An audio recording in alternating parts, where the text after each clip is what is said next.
Oh, and hopefully we are live live on YouTube. Hey guys, how are you doing? It is Tangent Show 27. That's crazy. And guess what? It's the 1st of October and it's the first day of Q4.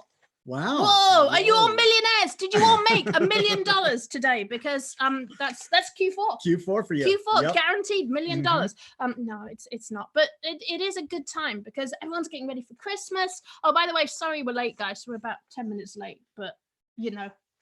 Well, okay. What it is, I got my new smoker. Oh, yes. So that kind of took priority over everything because I'm like super excited that I can make brisket.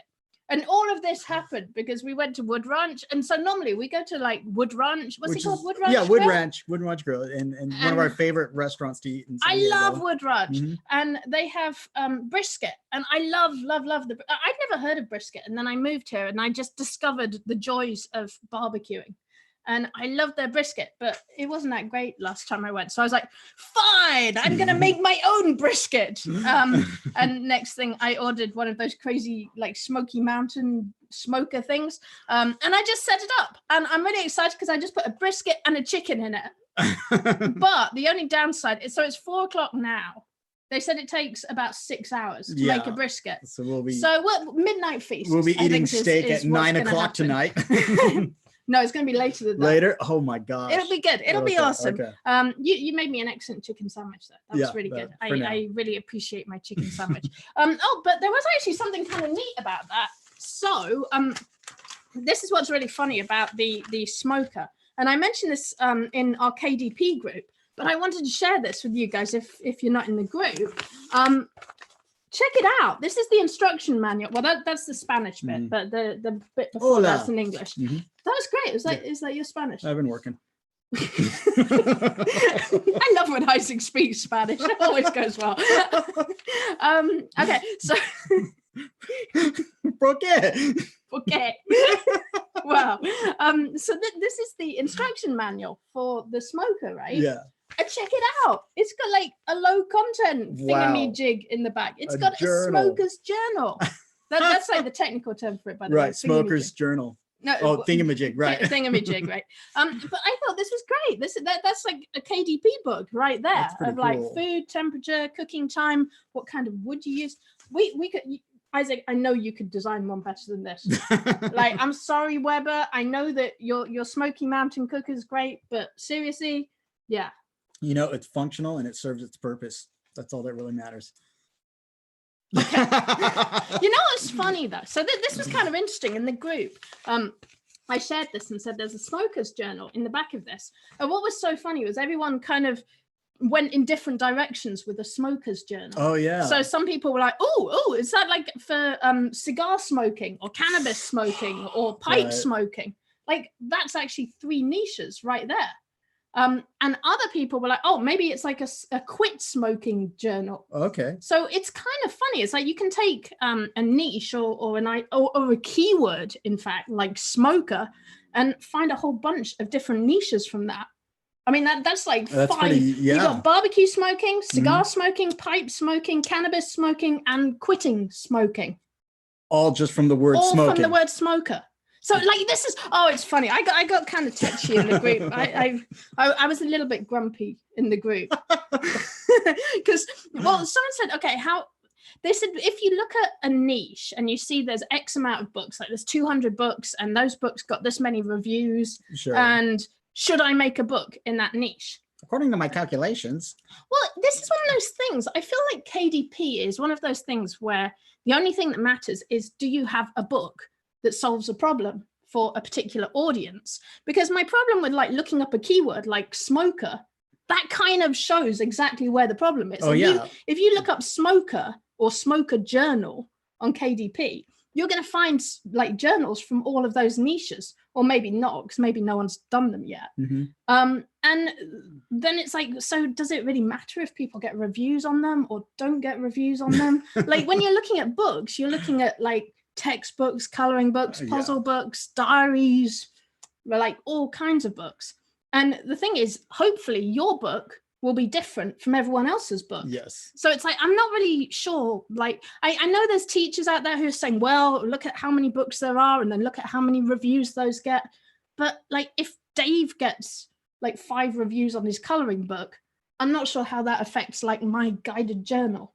Yeah. Yeah. So I don't know. Anyway, but I thought that was cool though. So Smoker's Journal is a niche. Ooh, Smoker's Journal. Yeah. So lots of things going on this week. It's been busy. Really busy. Yes. In the world of KDP. Yeah. Let's do tangent templates update. Oh, you want to do that? Okay. They get that out of the way. Okay. So quick tangent templates update. Weekly planners now have languages. So I've added language support to our weekly planners. I'm still working on the dailies. It's a little bit slower than I originally anticipated.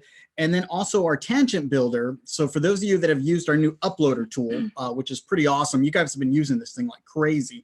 And so I've been getting requests saying that their browser has been timing out and it's been a little sluggish.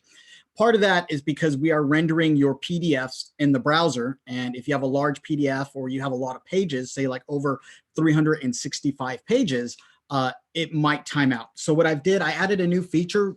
After you upload a PDF, there's now a button to disable PDF previews for optimization. Whoa. So yeah, so this is like fast mode. And what it'll do is instead of previewing your PDF on the main builder tool, it'll just show a little image that says this is a uploaded PDF. So basically it makes the tangent builder super fast. Yes, if you're it's working a lot with bigger faster. books. Right. Wow, And so, you're the man, Isaac. So we have that feature on there. It should help you for those of you making larger books. This should help you. And if not, send me, go on and message me at support@tangent.rocks and we'll look further into it. Oh, Chris and Brenda said they would like to see a video on the listing helper. I think, have we got a video on the listing helper? The upload helper. Is that the listing helper? I think she means the listing helper. Yes, we do have a video. There's a video when we added categories. We went through to show that. Okay, so if you look for the video where we talk about categories, I think we do a walkthrough of the listing helper in there. Yeah, so you can message us, or if you'd like to post the question in our group, I'll go on and send the link to you. Cool. Okay. Yeah. So a little bit of news. One thing someone reported in the group today, I haven't actually checked it out yet, is that Amazon giveaways are going away. Oh, really? Oh, sadness. I've used them a little bit. I've used giveaways on and off. I used them quite a bit when we launched our Mansplain journal. Oh, that's right. I did quite a few giveaways with that. Yeah, we've done some giveaways, but I guess it's going. So maybe Amazon are going to try something else. They've been trying sort of a few things on and off. Like they had Spark. That was kind of fun. Oh, yeah, I remember that. Social media on your phone. Is that still active? I don't think so. I think that went away. I'm not sure, but I think that went away. That was it never really took off, huh? Because they didn't tell anyone about it. It was one of those things that one day I was browsing through my phone and went, oh, look, Amazon have got a social media platform in their phone, in their app. But the other thing was you could only get it from your phone as well. Oh, okay. So it's limited by that. Yeah, I don't know if it's officially gone away yet, but it wasn't getting a whole lot of attention. So that Spark giveaway's gone. But hopefully they'll keep innovating, find some new They will. Marketing they platforms. have a zillion things up their sleeves. Actually, there is something really interesting today. Really quick, Chris and Brenda, you said, sorry, uploader. Yes, we do have a video on the uploader. That's what we just said. Oh, yes. Originally we were talking about the listing helper. Now she's talking about the uploader feature for Tangent Builder. Oh, I'm with you. So yes, we do have a video on that. Actually, one of the Tangent shows. We covered it, but again, message us, send us an email or just post a question in the Facebook group and we will send you the link to that video. Awesome. Cool. Oh yeah. So talking of Amazon news, so this I haven't fully checked out yet. Let me just share this. And I got to give a shout out to Barbara Boshan actually, who shared this in her group. Let me find Zoom. There we go. Oh my gosh, where's the right screen? Hold on, there we are. Oh, there it is. Hold on, I got to go big. There we go. Sorry, guys, technical issues there. Okay, so I wanted to give a shout out to Barbara Bosham for sharing this. But this is really interesting. Amazon just announced this today. Now, this is coming from Seller Central. So this isn't coming from KDP or Merch or anything else. This is coming from Seller Central, which is basically the FBA marketplace platform. And what they are doing is they're launching something called the Amazon Intellectual Property Accelerator. So this is really interesting. Amazon Seller Central has brand registry, which basically gives you some protection for your brand if you're selling products on Amazon. It sort of stops other people from changing your listings. It allows you to put premium content on your page. It allows you to put more information into your listings. And it looks like what they're doing is they are teaming up with intellectual property law firms, and they're going to be providing trademark registration. So it seems like, because at the moment you have to wait for something like 8 months to get a trademark, it looks like with this you'll be able to start protecting your trademark on Amazon before it's filed with USPTO. And so you can kind of fast track that process, because at the moment brand registry requires that you have a trademark registered. So it looks like you can actually speed up this process using like Amazon's an all-in-one process. Service. And they're saying that they're competitive rates, which is pretty interesting. And it also, it gives you access to things like report a violation. So you can really put a lot of protection in for your brand and monitor for any infringements on your brand. So it's going to be interesting to see how this plays out. I literally just found out about this. I know we've always speculated, like Amazon, do they have the power to make USPTO absolutely irrelevant? You know, and that's a really interesting question, because I feel that the way that Amazon is working with USPTO at the moment is not that efficient, shall we say. Like USPTO are probably granting trademarks that they shouldn't necessarily grant. And the problem is Amazon have been, especially with merch, I feel Amazon have been very lazy with some of their trademark monitoring, in that, and by lazy, I don't mean that they're not monitoring. I mean that they are kind of doing a blanket sweep on trademarks. Well, they have to automate everything. So yeah. Right. And so what they tend to do, especially on merch, and this isn't so much a thing on KDP, but on merch, what they tend to do is look for any trademark use and automatically pull down shirts that use those trademarks. Now, legally, not all of those shirts may be infringing, because they may be like parodies, they may be just happening to mention a trademark or mention something that's kind of related to a trademark, but isn't necessarily an infringement. So it's kind of interesting to see how this interaction is going to play out, and whether sort of Amazon are taking this on themselves and where that's going to go. But I literally found out about this like maybe an hour ago. Yeah. So I haven't really had a chance to like really read into this yet and what this might mean for print on demand. But kind of interesting. If you have access to Seller Central, I can share the link with you. But there it is. That's the story there. So really cool. Interesting to see Amazon being proactive and what they're going to end up doing with this. I had one other bit of news. Keywords Everywhere. So we've been fans of Keywords Everywhere for since like 2014. Quite a while. Yeah, it's been a while. So Keywords Everywhere is a service that provides search volumes for keywords. So if I type in like cupcake, I can see how many people searched for cupcake on Google each month. So it gives you the search volume, which is basically how many monthly searches there were on Google for that particular term. And there's also a lot of other tools that connect with Keywords Everywhere. So if you have Keywords Everywhere installed as an extension, if you go to Google's Keyword Planner, if you go to Ubersuggest, there's several other sort of programs that show you keywords. Keywords Everywhere will give you the search volumes on those. Now, what they're doing, I guess they pretty much got crippled by scrapers and bots. They were having a big problem taking advantage of their service with people really scraping and just like getting search volumes for like thousands and thousands of words at a time.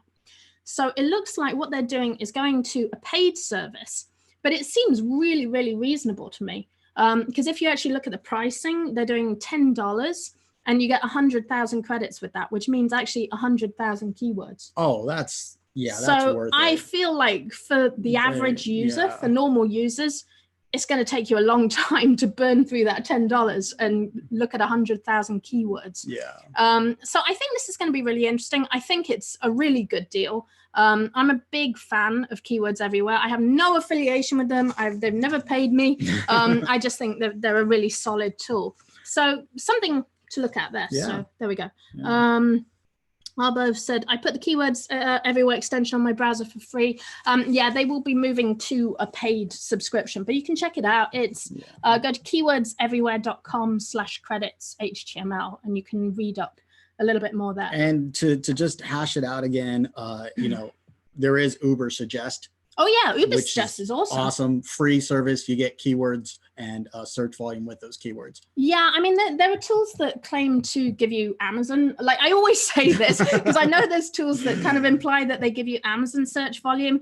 Not possible. I really wish it was. Yeah. So I tend to use keywords everywhere. I use Google Keyword Planner. Google Keyword Planner is free. The only thing is they don't give you exact search. Yeah, they used to, not anymore. Well, okay. What they do is they give you for most users, for the average user, they just give you a range. So they'll say like this keyword search volume is between 50,000 and 100,000 a month. So they don't give you specific numbers.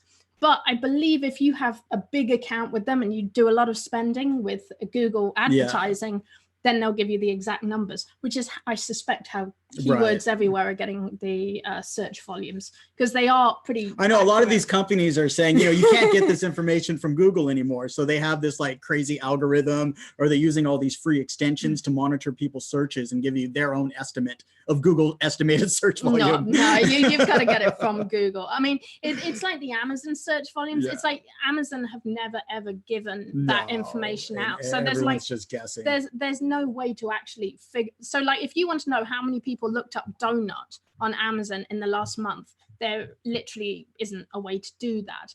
There are a few kind of workarounds for suggestions with advertising and things like that, but they don't give you search volumes. There's no APIs. So the best way is really to use Google search volumes, because even though it's not the same data, it still kind of gives you an idea of what's popular. Yeah. And you know, this is something I said in the group this morning. We were talking about niches. And I know one guy was like, well, he said he'd been opening restaurants, and he said that you don't want to open a restaurant where there's no other restaurants. And I kind of see his logic. So basically he's saying you don't want to be the first into a niche. You don't want to go into a niche if no one else is there.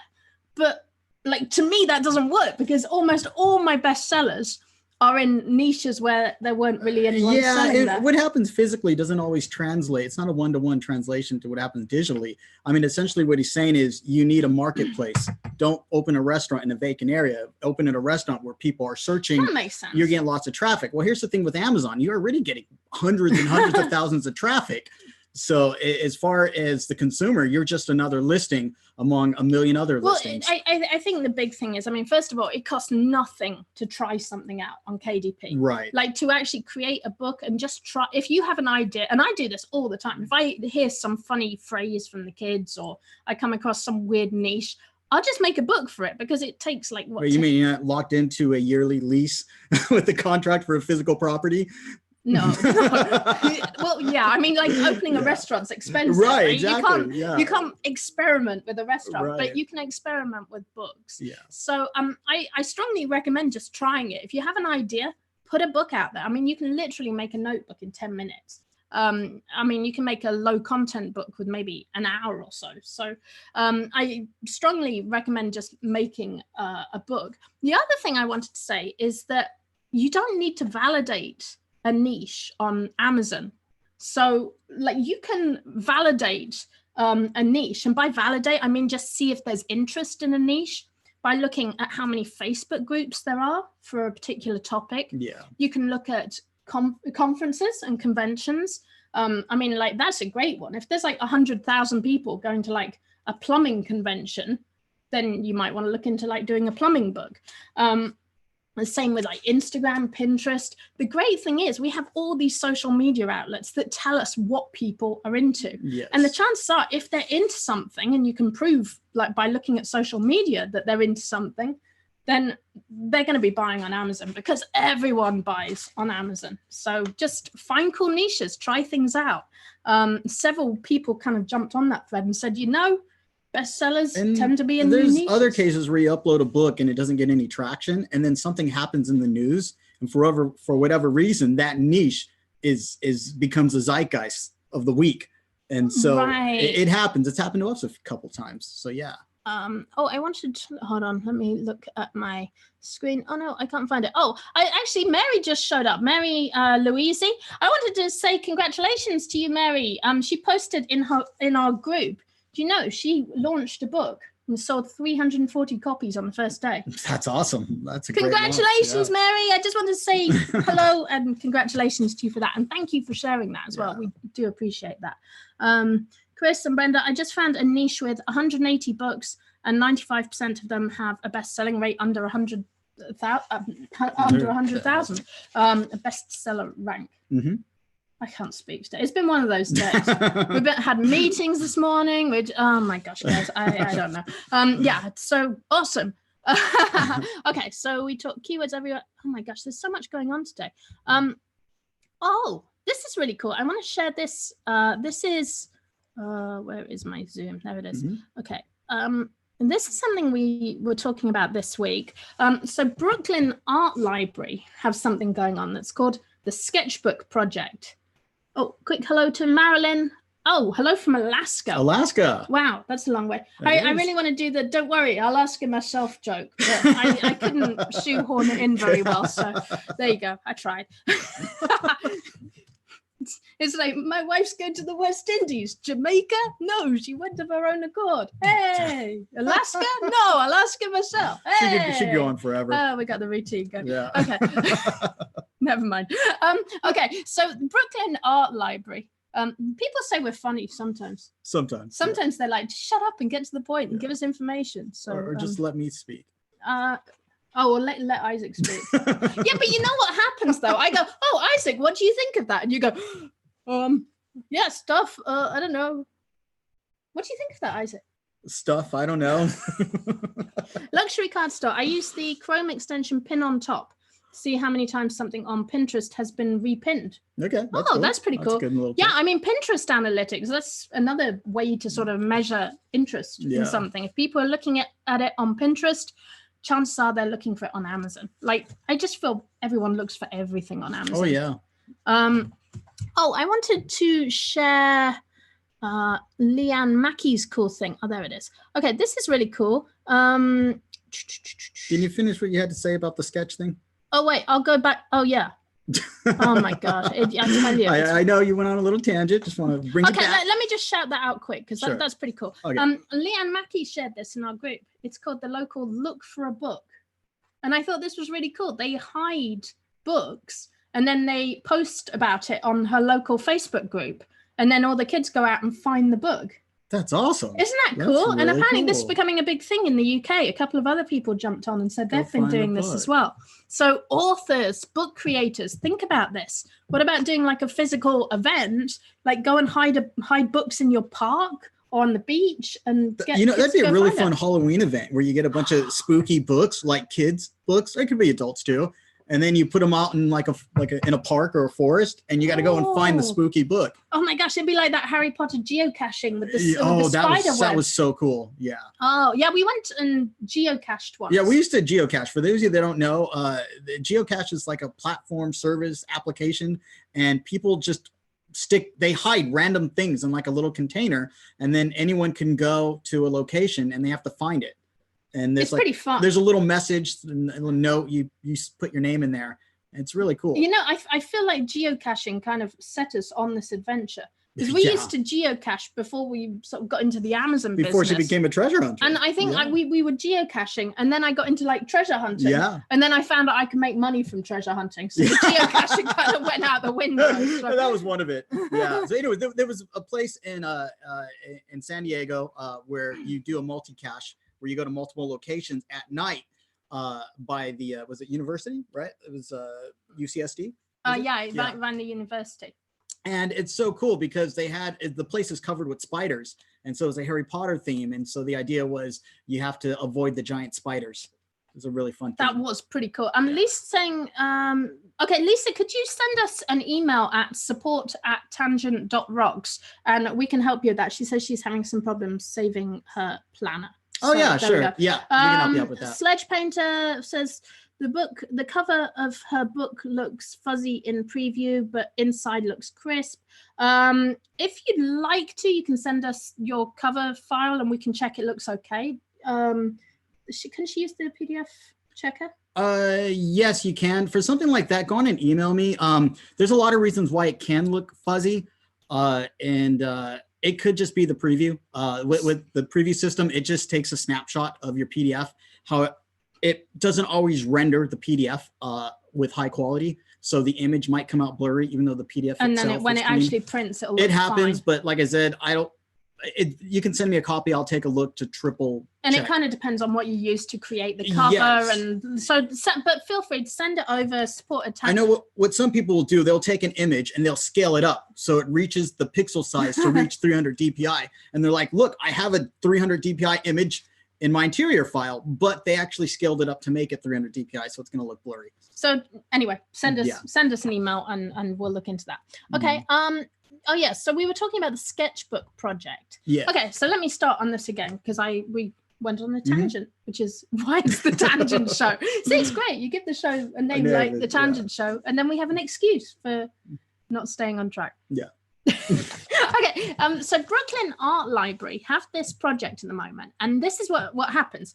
You order a book from them, so you order a sketchbook.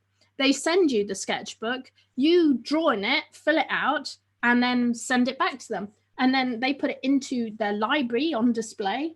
And they can either have it as a standard book that's in the library, or they digitize books so that like the world can see your sketchbook. Okay. So I thought this was really cool. This sent me on a lot of sort of thought processes. One is that I think this is just a really cool thing to do, to actually challenge yourself to make a book and put it out there.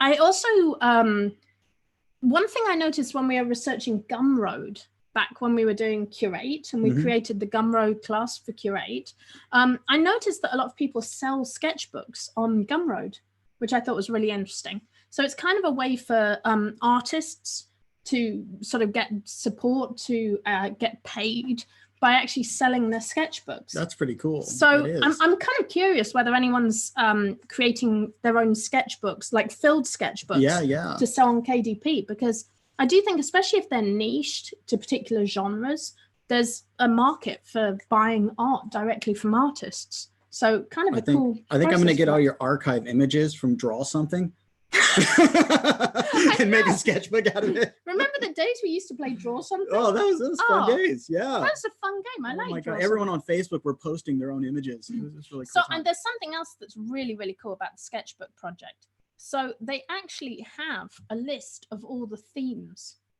for sketchbooks. These are all the kind of things. And some of them, like I looked at them and I was just like, oh my gosh, some of these. And the cool thing with this is you can look at these names and get ideas for books without even like having to look at other people's books, like Great Hopes and Massive Failures, Great Doubts and Massive Victories. That's great. Like, boom. That kind of what gives is go-between? I don't know. Should we click it and find out? I'm curious. What is go-between? See what a go-between is. Yeah. Did I click browse theme? Oh, there we go. It's there. I don't know. I don't know what go-between is about. Oh, there it is. Hold on. It's coming up. It's coming. It's slow. The other thing that's cool is you can search for books here, and I came up with some really cool. One thing that it suggested to me here was grief journal. And I thought that was a really interesting topic. Yeah, this is being really slow. I think it's my computer. Yeah, it's just a little. It's because I'm running with Zoom, and Zoom tends to slow everything and you got like a zillion browsers. Yeah, so it's just not loading. It's cool. Yeah. But yeah, it came up with like grief journal, and I thought that was like kind of an amazing topic. I hadn't even thought of that for low content books. And what was interesting is because this is very much an artist project, the way they interpret grief journal is very different from the way I would. Like my immediate thought is to have writing prompts and to make it very much about writing. But on here, they were artists making journals, like art journals for particular people. So they were painting images that reminded them of people they lost, or they would draw. Oh yeah, I can see that. So from the artist perspective. Yeah, which I don't know. To me, it kind of told me there were a lot of different ways of tackling books. Like my way is just one way. There's a lot of ways of executing an idea like that. But also, I mean, you can just look at this and get ideas just by browsing the themes, just by searching for things, looking at what's suggested. Yeah. Like tarot. I mean, that's great for a low content book, having like tarot card readings, tarot card coloring books. Like a lot of things there. Yeah. Oh, Luxury Card Store says she's the one who commented on our previous videos about Sketchbook project. Oh, cool. She's participated for a few years before they started digitizing the books. That's cool. I would love to hear more about that and how that's been for you and what kind of motivated you to join in with that. That's really sort of cool to hear someone that took part in that. Yeah. There's a quick question. Was it Bove? Sorry if I mispronounced your name. Mentioned, what should I use for scanning my own pics into Canva? I have a printer scanner. You can just scan your book at 300 DPI, preferably if your scanner goes that high. If not, it's probably going to be 150. And then you just need it to be a PNG or a JPEG. That's it. Canva, you can upload a PNG or a JPEG at just about any size. I believe 25 megabytes might be the limit, or at least it was at one point. But I'm sure that your image is going to come out much smaller unless you choose like a really high DPI setting. Awesome. So I have a special guest in a minute. Yeah. Are you ready for a special guest? So what I wanted to talk about, so Inktober has just been all over my radar today. I know Jessica Ryan mentioned it in the group a few days ago, and she said I think she said she was getting ready for Inktober. I know Helen Kinston was mentioning it over. It's just like getting tattoos. No, but that's, oh my gosh, that's such a great idea. It should be for Inktober. I'm just going to get sleeves. Yes. I challenge you to do this. Next week, okay, guys, I'm still healing from all my tattoos. 31 tattoos in 31 days. Wow. Anyway, with all of that going on, here is our daughter, Midnight. Midnight. Yay. Lovely Yay. Midnight. Hi. So Midnight, this is the people. Hello, people. This is Midnight. So Midnight, you also told me about Inktober. Yeah, I did. So tell me a little bit about it, because you're now our expert guest. Oh yes. So basically, it's 31 days, 31 drawings. You're just reading that off the screen. Yeah. We're gonna close the screen from your own words. Tell us, what is this? What does it mean to you? So every day of October, there's like a different to write a different drawing prompt you do, and basically you would draw out you draw out something different, and it's different every year. That's pretty cool. So they give you different prompts every year. Yeah, and some people make their own. I watch anime, and my favorite anime has its own Inktober event. Whoa, that's really interesting, Liz. So your anime show that you watch has their own Inktober. So they're not using the official prompts. They're creating their own prompts for Inktober. For there's this person who was like, okay, I made these prompts. What you gotta do, you've got to make sure to not steal. The main things are don't steal art and don't to claim the prompts are yours. Like, that's given. That makes sense. That is. Yeah, it's a big given. It's very given. Like, yeah. That's really cool. So this is within your own little community. You guys kind of made it your own. Art thing. Yeah. That's really cool. Cool. Thank you, Midnight. Yeah. Aw, love you. Appreciate you coming on the show. Aw. Cool. That was Midnight. Bye, Yay. Midnight. Thank you, Midnight. So Midnight was telling us about Inktober. So yeah, as I say, this has been popping up in quite a few Facebook groups. It popped up in our group, and then this morning, Midnight and her sister were both like, "Oh, you guys, you need to talk about Inktober." Oh, yeah. So we're like, "Okay." I tried doing Zentangles the other day. Oh yeah. How'd that go? It was actually pretty fun. So there's like this, Zentangle are brilliant. What they do is they say, okay, draw this little doodle, and it's like drawing like some little hearts or shells in a space. Yeah. And then they kind of trademark everything. So they're like, this is all drawn with Zentangles. Like they kind of found a way of sort of claiming ownership of doodles, but kind of brilliant. So there we go. But what I thought was really interesting about Inktober, so Midnight was talking about prompts. So they give you these official prompts, And they've actually got the prompts from several years back. So they give you an archive. That's really cool. And then the idea is you take one of these words and then you draw something that the word reminds you of. And this is kind of neat because I know we've got a lot of people in our groups who are creating prompt books. So this is kind of what we're talking about, prompts. Like prompts are just a huge thing. If you can create sketchbooks with prompts for things to draw, then people love those books. And the key is, like Midnight nailed it there. The key is niching it. Yes. So she's saying like the anime shows she watches, they tell their followers, their fans, and I'm not sure if this is coming from the official anime or whether it's coming from the fan community, but they share prompts based around that particular anime. That's really cool. So what is neat about this is you could come up with your own sort of prompts based on particular niches. Like maybe you have Christian drawing prompts, maybe you have drawing prompts for stressed moms, maybe you have drawing prompts for unicorns, political cartoons. And we had the idea in the group the other day. Oh my gosh, the complete the drawing. Oh yeah, that's right. So this is becoming kind of a cool idea for low content books. I saw it in Barnes and Noble this week actually and posted it in the group. There's a book called Complete the Drawing. And the idea is they give you like a couple of squiggles and you have to draw the rest of the picture. Okay. So like my brain went totally into the gutter. What I wanted to do was like draw feet in the air and then you draw like it's just a naughty adult book. I just thought that would be really funny. Or like you could do 420 books with kind of trippy like that you could draw the stoner and then what's he seeing? Oh, that would be pretty fun. But there's like a lot of ways to niche these ideas and these sort of low content prompts. So prompts can be words like this, or prompts can be like partial drawings. Yeah, I can see that. It's kind of like Mad Libs as well. Yeah, I can see that. Yeah. You know, the completed drawing kind of reminds me of Mad Libs, or not. What's it called? There's a game where you fold up the paper and you draw a little bit at the top, and then the next person can just see the bottom of the drawing, and then they add a bit. And everyone adds a bit until you end up with like I remember playing that when I was a kid. Yeah. I think it's called Consequences or something. Gosh, I don't remember the name of it, but yeah, I remember that. Yeah, so I think, I don't know, there's a thing, like use these ideas because this is how you can create low content books pretty quickly in new niches, create new niches. So yeah, that's Inktober. Oh, the other thing that I think is kind of funny about Inktober.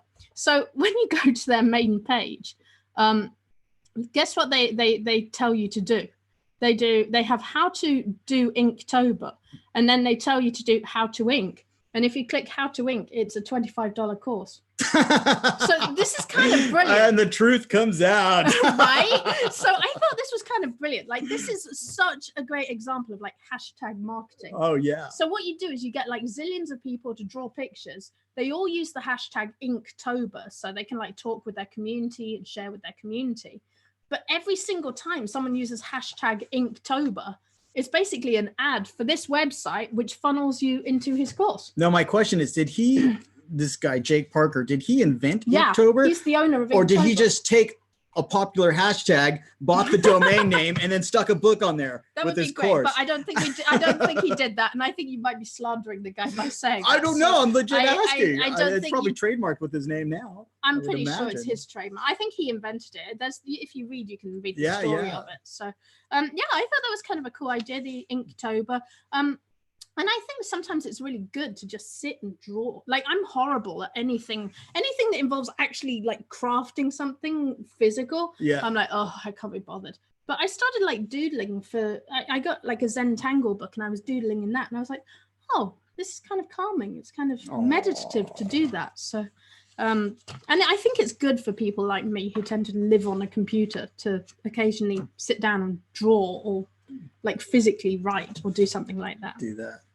I do have to admit, I kind of like his artwork though. I know he's really good. He's got a really cool style. I'm curious about the course. Oh, now you're gonna go buy his course. It worked.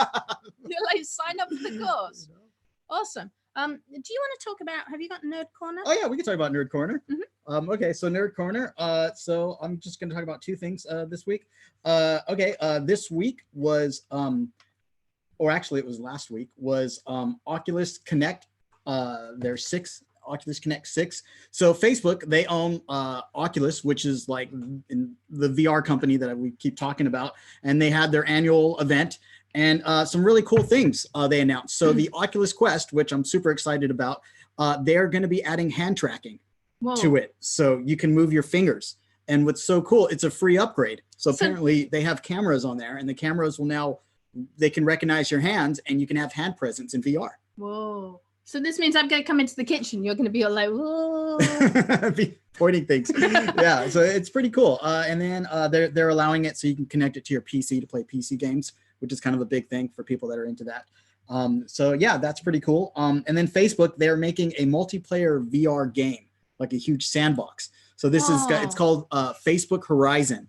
And so what's interesting is this could possibly be the next iteration of social media in general. Whoa, wait, let's talk about this then. So Facebook Horizon, and you're calling it a VR sandbox? Yes, so it's basically, it's very similar to Rec Room, and then I believe Second Life. Okay, so can you just explain Rec Room briefly? Oh yeah, I know sure. what Second Life is. Okay, so Rec Room it's a game where you have a little avatar and you go into this room.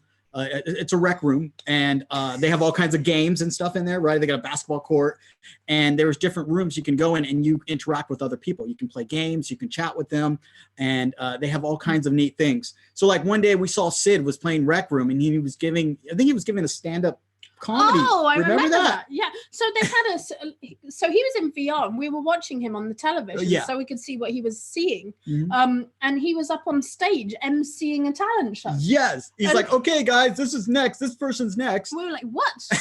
that was pretty out there. It was wacky. So yeah, so Facebook, they're going to be having their own implementation of that. Oh my gosh, it's like Ready Player One right now. Well, I think this is why Zuckerberg purchased Oculus and why he's moving on to VR, because he sees that as the next platform, and he's going to have social media front and center with it. So pretty cool. I don't really want to live in VR. You don't have to. Like I can visit VR occasionally, but I think that's the point. It's just I don't know about this VR and this immersion. I'm like, I come into the kitchen and you're like just in the helmet. So like, so this is a funny thing. So their annual event, the Oculus Connect event, where they talk about VR. I actually saw this in VR, a 180 video, and I was live with other people. And so it was funny because one speaker spoke up and he was just kind of rambling on, and some dude behind me goes, "Shut up and get to the point." And I was like, dude, I'm totally thinking that right now. But like, you like virtually high five. Oh, so you can use like the finger thing, like virtually high five the guy behind you. That's wow. But I know. So you can heckle the people without them hearing. I think I'm going to go live on a ranch in Nebraska. Okay. With my wood smoker. Yeah. So the next nerd corner. There's more? Yeah. Just one more. Okay. How much you love this. I finally, I've been an Android user for the past 3 or 4 years. Prior to that, I was an iPhone. I finally, it was time to upgrade. So I picked up the iPhone 11 Pro Max, which I'm pretty happy about. You're just bragging about your new phone. I kind of am, because I'm stoked. It's really cool. So I switched over from Android back to iOS. And so that's pretty cool. Congratulations. Yeah, this is the phone that causes trypophobia because it's got 3 cameras in the back. That's pretty funny. I see it. So, anyways. Wow. Okay. Hey, we've got news about everybody's favorite artist. Hold on. Let me oh my gosh, I keep losing Zoom. There we go. Share. Okay. Everyone's favorite artist, Banksy, has opened a shop in London called Gross Domestic Product. And it's a shop that has, it never opens. So it's kind of interesting. You can look in and you can sort of peer in through the windows. Yeah. And you can order stuff online. So he's selling Stormzy's stab vest. So I guess Stormzy was like a rapper who's kind of popular. There's his stab vest. Oh, wow. He's like a rapper that's kind of popular in the UK, and he wore that at Glastonbury. So what's kind of interesting about this? Now, I take everything that Banksy says with a pinch of salt because he's Banksy. But he claims that the reason he's opening, well, actually his lawyer claims, because obviously he's Banksy, so no one knows who he is. His lawyer claims that what happened is that there's a greeting card company that is claiming the trademark Banksy because supposedly Banksy doesn't use it enough. So the law in the UK is that if you're not using your trademark to sell products, then the trademark can go to someone who will. Now, I'm not sure if that's actually the law, but that's what Banksy's lawyer is claiming. He's saying that Banksy hasn't been selling any products with his name on. So a greetings card company is trying to take over his trademark. However, the details on this seem rather sketchy. I'm a little confused, him not selling products, because didn't he sell like a painting that like shredded after it was purchased, or it was auctioned off, right? Right. Okay. So I take this with a rather large grain of salt, because I feel that may be a point he's trying to make. But it's pretty cool. Oh, there's Stormzy in his stab vest. And there's art in here. There's a cradle with CCTV cameras pointed at it. There's a rug featuring Tony the Tiger. And so do you know what Banksy says he's going to do with the money? Yeah, what? He said he's going to use it to buy another rescue boat for migrants after the Italian authorities confiscated the original. Good guy Banksy. Good guy Banksy. So I don't know. It's kind of an interesting story. Tony the Tiger is pretty funny. It's a bit disturbing. It's disturbing. That's so funny about it. Oh, it's just, did you see the story about the man with the bison? This is completely off topic. Oh my gosh. So this guy in Utah, I guess he got attacked by a bison, right? And the bison gored him, which is horrible and awful. And he had like a punctured lung and it was really bad and he had a recovery time. But you know what he did? He got a girlfriend and he said, I've got a good idea. Let's go back to that state park where the bison gored me and watch the sun go down. What could possibly go wrong? Guess what happened to his girlfriend? No way. No way. She was all right. She got like rushed by a bison. I wonder if it's the same bison. I wonder if the bison is like, oh, he's back. I remember you. All right, round two. It's a tragic story. Wow. So yeah, that was the story. Kind of walked into it. Yeah. Literally. Oh wait, here. I want to talk about this guy. I love this guy. This guy is called Zack Pinsent. Okay, and what's up with Zack? Well, so we were talking about Zack in our group actually. So this is what's interesting about Zack. He burnt his last pair of jeans at the age of 14. And decided that he was just going to embrace life as a gentleman from the Regency era. So this is how he lives life. Oh, this was before he became a Regency person. I think that's him in the middle. But this is him now, and he's like fabulous. He just dresses like that all the time. Well, what do you think of the look here? He kind of looks like he's like he's gonna audition for like Sherlock Holmes. Oh yeah, or like Downton Abbey or something. Yeah, or something. Oh, do you think this is all a cash-in off Downton Abbey? You never know with these things. You never know. You're gonna say PR British stuff. People, aren't you? I know where this goes. Yeah, well, this kind of reminds me of Salvador Dali. They said when he was younger, he joined a surrealist group, and he was dressed like 2 centuries outdated. That's awesome. Like, because in his mind, he's like a Renaissance artist. Even though it was from like the early 1900s, right? And so he was dressed like he was from the 1700s, and so he just. But I think was just a bit obnoxious in some regards, but in a cool way. Well, he's Salvador Dali. Well, exactly. So. Yeah. I don't know. I think there's a lot of power in dressing how you choose to dress, because I feel like we all tend to go along with the flow and just buy whatever's trendy right now in Target. And I feel like fashion's a little bit weird now. Like there isn't one overarching fashion. And I also think everyone kind of I don't know if it's just because we live in California, but it just feels like everyone really dresses down now and everyone's just wears leggings all the time. And like, that's kind of the look. But I think it's really powerful when someone sort of wears something that's this outrageous and kind of out of place. Like it really gets people's attention. But what's interesting about this guy is that now he's making and selling these clothes. There you go. So I don't know. I don't know. Growing up in the neighborhood, Orange County, if I wore that, I'd probably get egged.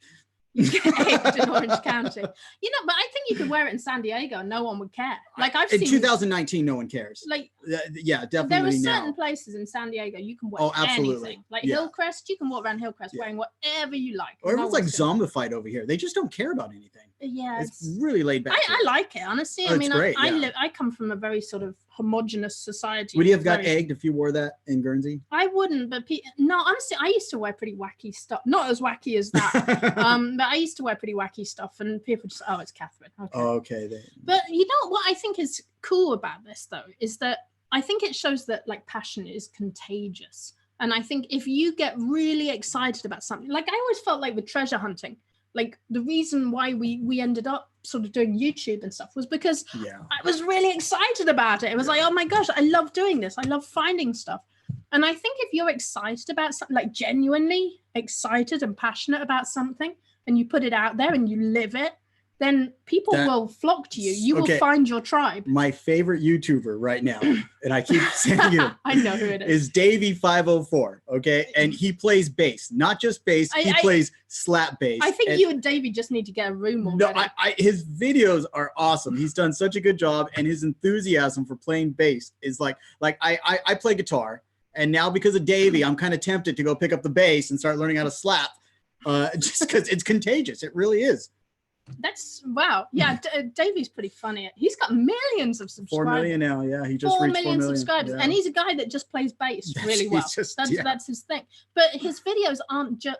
Well, the interesting thing is they all bring bass into it. Oh yeah, but that's his world. He makes videos about all kinds of things, like about how he speaks Italian, or how he has like how to make a girl fall in love with you, and he plays a different songs on the bass. And so it's like he has all these different things going. He played Minecraft with the bass. Right. So but it's not just like, hello, this is how to play bass. Like he manages to find a different every zeitgeist, every popular niche that exists, he's covering it with his videos. Yeah. So I guess follow your passion, put it out there, and see if you can grow your tribe from that. I think that's a really kind of cool message. Yeah. Or just walk around wearing Regency clothing. Like, why not? You know, it's funny though. I keep getting Facebook ads for all kinds of like period clothing. I get a lot of like gothic dresses and things. Because honestly, I probably buy those, and I always buy them like, oh, I'll wear that next time we go to a goth club, and then we don't. I want to see a video of this kid. You know, he's 25 years old. I want to see a video of him and see if his attitude matches his clothing. We posted the video. They're okay. I haven't seen it yet. Oh, he's cool. He owns it. He really? Yeah, he's just totally like. I love that he burnt his jeans though. I hate jeans. I burnt my. Well, I didn't burn them. I just stuffed them all in the back of. You know, I don't think girls wear jeans so much now. What are you talking about? I don't know. Autumn wears jeans every day. Yeah, she wears jeans. That's true. I don't like jeans. I used to wear jeans all the time. Don't like jeans. Leggings are good. All right. I think. Is that it? We got it. That's. Everything?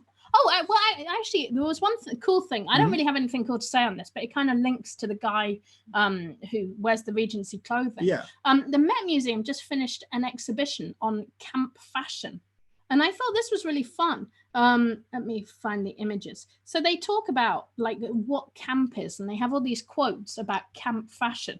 And some of these are just so cool to look at. And guys, I thought this was a great niche, like flamingos, like pink flamingos and camp clothes and feathers and boas. Like there is a market. That takes the pink flamingo to a whole nother level. And it just has all these amazing like camp outfits that you can browse through. There's also a bunch of quotes from people about what camp is, what it means. A lot of from the 60s. They talk about Susan Sontag a lot. They've got a lot of images of her. But yeah, I thought if you're looking for a niche or you're just kind of bored or into fashion, go and check out this exhibition that's just finished. Like I say, it's just finished, but everything's still online. And I thought that was kind of neat. And I love this. They said like camp is finding beauty in things that most people see as ugly or outdated. It's like finding something special and arty and beautiful in it, which I thought was really interesting. I never, like, I know we often say, oh, that's kind of a camp fashion, or like a lot of people will say that that's camp, but I never really thought about it in actual terms as an art style before. So that kind of crossed my radar. I didn't know the term goes by to the 60s, all the way back to the 60s. Yeah, it seems like that's pretty much where it sort of started out in the 60s. So just something cool to go and get inspired by.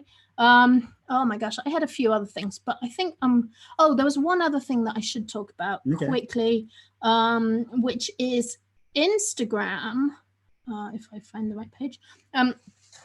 Instagram are really pushing their IGTV. So it really, honestly, it kind of looks like Facebook Live, but just on the Instagram platform. And I guess what they're trying to do is really take on YouTube. So they have a video app now. You can download IGTV as an app, put it on your phone. And it's kind of like the new TikTok, YouTube, whatever, video platform, but under the Instagram umbrella. And what they're actually doing right now is they have created a new account on Instagram called Creators. And this is brand new yesterday. I think they just launched this yesterday. And what they're going to do is share tips and hints on the Creators account to encourage people to make videos. They call it long form content, but it's basically videos for IGTV. And I guess they call it long form because they mean like longer videos as opposed to like TikTok 30-second videos. Right. So it'll be interesting to see where this goes. It may be worth watching the Creators account, see what tips they share. At the moment, they all seem a little bit obvious. Yeah. Like they said 60% of people watch with the sound up, 40% of people have the sound down. So that's something to bear in mind. Like if you're making videos, and this is a good thing for Facebook Live. Yeah. Like if you're doing a Facebook Live, it can be a good idea to be like, turn your speakers up. Like, you know, when people do that at the start of a video, just to let people know. But especially when you're doing your ASMR video. Oh yeah, ASMR is not going to work if it's visual. So that's another thing to check out. It might be something that takes. So no way to monetize for the video makers. Yeah, yet. And you know what's interesting on that account? It's just full of people going, "Can you validate my account, please?" Everyone wants a validated Instagram account. Okay. So now they've added to the account. No, we cannot validate your account. So I think they need to listen to the people and on that. So yeah, it's been a busy week. So what did we talk about? We shared the Sketchbook project from the Brooklyn Art Library. Okay. We talked about we talked about my smoker journal. So we talked about niches. We talked about the guy who burnt his jeans, Instagram creators. We talked about Amazon's brand accelerator program, so it's going to be interesting to see where that goes. Inktober, feel free to share your pictures. If you're doing Inktober and you have pictures, feel free to share them in the group. We'd love to see them. I love seeing people's art, especially if they're putting it on books. That's awesome. Keywords everywhere, going to paid. We talked about looking for a book, doing scavenger hunts for your book. We talked about the Banksy shop. Oculus, the Oculus event, Facebook Horizon you talked about, and we had a couple of updates to Tangent. The weekly planners now have language support, and the daily one's still in the works. That's coming soon. The Tangent Builder now has optimization mode, so if that's running slow because you're doing a huge book, you can now optimize that. And we have a lot more Tangent templates goodies in the works. We're kind of like a little duck, like, you know how ducks are all like peaceful on the surface and underneath they're like that's kind of us. We are working on a lot of things for Tangent templates. We're hoping to have a lot more for you in Q4. Talking of Q4, enjoy your Q4, make books, sell stuff, get products out there. This is the best time of year to sell. There's so many opportunities for Q4. Think Thanksgiving, think Halloween. Thanksgiving is amazing. You can do guest books. You can do, like, I don't know, coloring books, car trips. A lot of kids are going on road trips to see family. Think about family reunions. Think about photo albums. Yes, you can do sticker albums, photo albums on KDP. I have a video on activity books and albums and sticker albums. But lots of things you can do for Thanksgiving. Journals? Gratitude journals for Thanksgiving. Duh, that's like an obvious one. Yeah. So, and you've still got time actually to do like a month of gratitude. Yep. And do like 30 days of, wait, how many days in November got 30 days? Has September, April, 30 days of gratitude.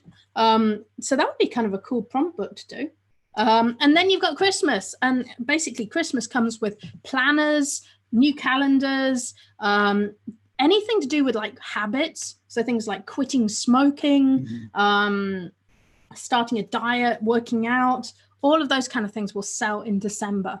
And actually, if you're thinking about, I got to give a shout out, if you're thinking of Q4 New Year's resolutions, check out our Triggered mini course. It is free. If you go to member.tangent.rocks, we have a course called Triggered. It's totally free. It comes with an ebook full of habits that you can improve or break, triggers, which the course will explain. But it's a really cool course, and it will give you a ton of ideas for New Year's especially. Yeah. So do check that out. All right, guys. I hope you have an amazing week. I'm going to go check on the brisket. Ooh. It says you can't open it, because if you open it, that adds 20 minutes to the cooking time. Okay, so just let it be. Hopefully it's still smoking.